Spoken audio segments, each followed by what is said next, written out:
Easter की चर्चा करेंगे। तो ईस्टर का फॉर्मूला होता है, ईस्टर का जनरल फॉर्मूला है बॉन्ड COOR। अगर यहाँ पे H होता है तो ये है कार्बोजाइलिक एसिड। बॉन्ड COOH क्या है? Carboxylic acid.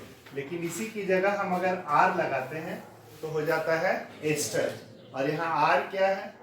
अल्काइल। अगर एस्टर का फॉर्मूला समझना है तो हम लोग को सबसे पहले जो एसिड है उसको देखना होगा। तो पहला एसिड है HCOOH, जिसका नाम है formic acid, commonly formic acid बोलते हैं, और आयुर्वेदिक नेम में इसको क्या बोलते हैं? Methanoic acid, methanoic acid. अब हम लोग एस्टर अगर बनाएंगे तो यहां से H हटाएंगे, ये H रहेगा HCOO, और यहाँ H हटा के हम लोग कोई भी अल्काइल डालेंगे। जैसे कार्बोजाइलिक एसिड है तो जो नेमिंग होता है उसमें प्रत्यय लगता है ओइक एसिड। उसी तरह से जब एस्टर बनेगा तो जो प्रत्यय लगेगा उसको बोलेंगे 8, ATE8। तो ये फॉर्मिक है HCOOH। अब वहां से यहां अल्काइल लगेगा तो ये हो जाएगा फॉर्मेट। क्या हो जाएगा? फॉर्मेट। अब यहां जो समूह लगेगा वो फॉर्मेट होगा। अगर यहां CH3 लगा तो ये क्या हुआ? मिथाइल। और ये HCOO जो है ये फॉर्मेट हुआ।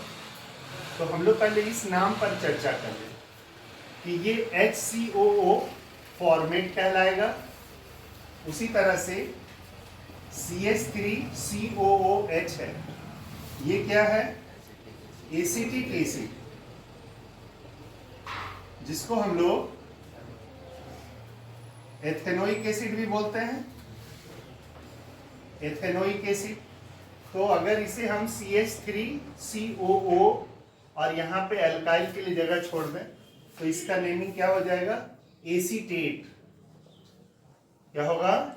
एसीटेट, या आयुर्वेदिक नेम में बोलेंगे तो एथेनोएट। जैसे ये फॉर्मेट है, इसको हम लोग आयुर्वेदिक नेम में मेथेनोएट बोल सकते हैं। तो HCOR होगा तो ये मेथेनोएट कहलाएगा। CH3CO होगा तो एसीटेट या एथेनोएट कहलाएगा। ठीक इसी तरह इससे आगे बढ़े हैं, C2H5COOH है, तो ये क्या हो रहा है? ये हो रहा है प्रोपायोनिक एसिड, प्रोपायोनिक एसिड। तो अगर इससे एस्टर बनेगा C2H5COO तो ये हो जाएगा प्रोपायोनेट। क्या होगा? प्रोपायोनेट। तो फॉर्मिक से बना फॉर्मेट, एसिटिक से बना एसीटेट, प्रोपायोनिक से बना प्रोपायोनेट। तो इसके आगे जाएंगे तो ब्यूटेनोइक एसिड होता है, तो उससे क्या बनेगा? ब्यूटेनोएट। प्रोपायोनिक, प्रोपेनोइक एसिड, उसके बाद पेंटेनोइक एसिड 5 कार्बन का, तो पेंटेनोइक है तो क्या बनेगा? पेंटेनोएट। तो इस तरह से ये नामकरण बढ़ता चला जाएगा। अब है कि ये जो बॉन्ड खाली है इस पर आप क्या डाल सकते हैं? तो अल्काइल डाल सकते हैं, मेटल्स डाल सकते हैं, और एराइल ग्रुप, जो एरोमेटिक कंपाउंड आप पढ़ेंगे, बेंजीन के बारे में जो पढ़े एरोमेटिक कंपाउंड है, उसका जो ग्रुप है वो एराइल कहलाता है। तो इन खाली जगहों पे आप या तो अल्काइल डाल लो, या एराइल डाल लो, या कोई मेटल डाल लो। तो हम लोग डाल के नामकरण चेक करते हैं। मान लीजिए यहाँ हमने CH3 डाला तो ये क्या है? मिथाइल। तो ये कहलाएगा मिथाइल फॉर्मेट। यहाँ भी अगर आप CH3 डालते हैं तो ये मिथाइल एसीटेट। अगर यहाँ भी हम CH3 डालते हैं तो मिथाइल प्रोपायोनेट। इसी तरह से आगे बढ़े। अगर हम CH3 के जगह C2H5 कर लें तो ये हो गया, ये तो फॉर्मेट है। ये C2H5 क्या है? इथाइल। तो हो जाएगा इथाइल फॉर्मेट। और जैसा कि आप जान रहे हो फॉर्मेट का एक और नाम क्या है, मिथेनॉइड। आयुर्वेदिक फॉर्म में अगर बोलेंगे तो मेथेनॉइड बोलेंगे फॉर्मेट की जगह, तो इथाइल मेथेनॉइड। उसी तरह से ये CH3CO CH3 है, इसको अगर आप C2H5 करते हैं, ध्यान रखिए जो ये पहला फॉर्म है यही बन रहा है, एसीटेट या मेथेनोएट या प्रोपायोनेट जो है ये फर्स्ट फॉर्म बन रहा है, और एल्काइल यहाँ लग रहा है। तो इस नाम को पहले लिख रहे हैं हम लोग, ये क्या हुआ, ये C2H5 इथाइल, और CH3CO क्या है, एसीटेट या इथाइल एथेनोएट। यहाँ आप CH3 की जगह C2H5 कर लें तो ये इथाइल हुआ, और ये क्या है, प्रोपायोनेट। तो यहां लिखेंगे क्या, इथाइल प्रोपायोनेट। तो हमें ध्यान क्या रखना है कि ये जो फॉर्म है ये नेम बना रहा है एस्टर का। HCO है तो मेथेनोएट, CH3CO है तो एथेनोएट, C2H5COA है तो प्रोपायोनेट, C3H7COA है तो ब्यूटेनोएट। ऐसा करके ये आगे बढ़ रहा है, और यहाँ जो समूह आप लगा रहे हो वो पहले लग जा रहा है। अभी हमने इथाइल लगाया था सब जगह, तो इथाइल मेथेनोएट, इथाइल एसीटेट, इथाइल प्रोपानेट। एक मेटल लगा लेते हैं, सोडियम, तो HCOS तो मेथेनोएट है, और ये सोडियम आपने लगाया, तो यहाँ पे आप सोडियम लिख लो, सोडियम फॉर्मेट या सोडियम मेथेनोएट। यहाँ सोडियम लगाओ, कोई दूसरा मेटल भी लगा सकते हैं, सोडियम एसीटेट, ये एसीटेट हुआ, ये सोडियम है।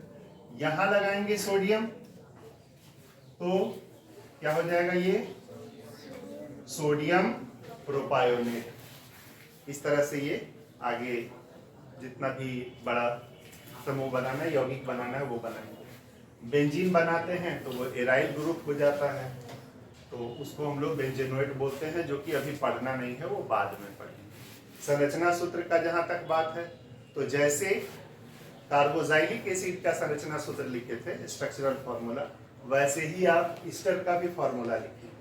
तो इसका structural formula bond C, double bond O, bond O, bond R, ये स्ट्रक्चरल फॉर्मूला हो।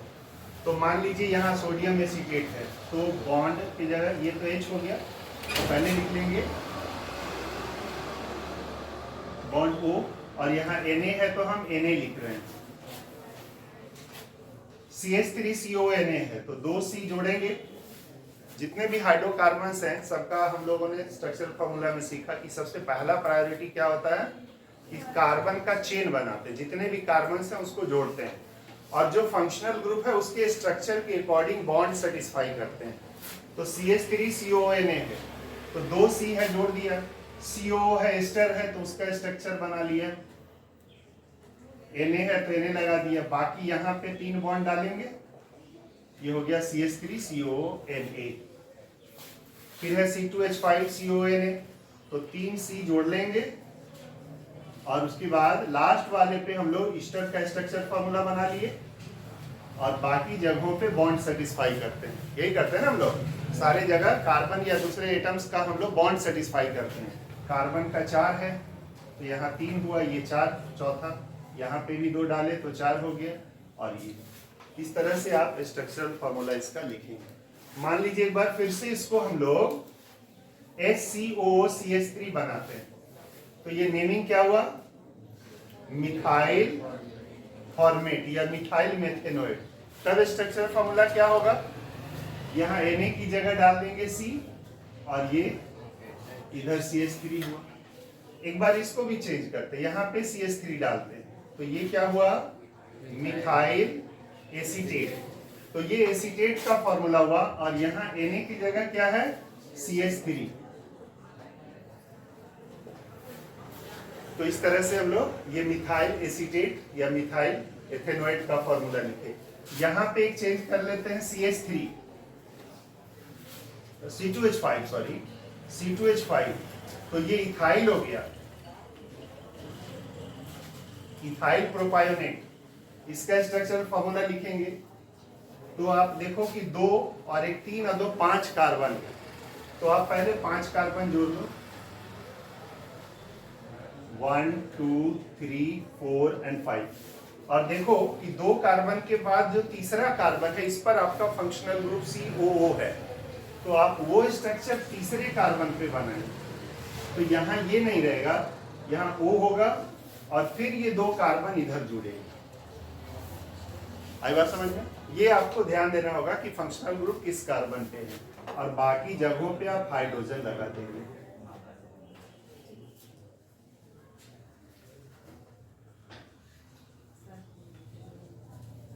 तो ये किसका फॉर्मूला हो गया? इथाइल प्रोपायोनेट। ठीक है, तो ये ईस्टर हमने पढ़ा, ये 10 के सिलेबस में है नहीं लेकिन हमें जानना चाहिए। इसी तरह का एक ईथर प्रक्रियात्मक समूह है, उसको भी हम लोग आगे क्लास में चर्चा करेंगे। तब तक के लिए धन्यवाद।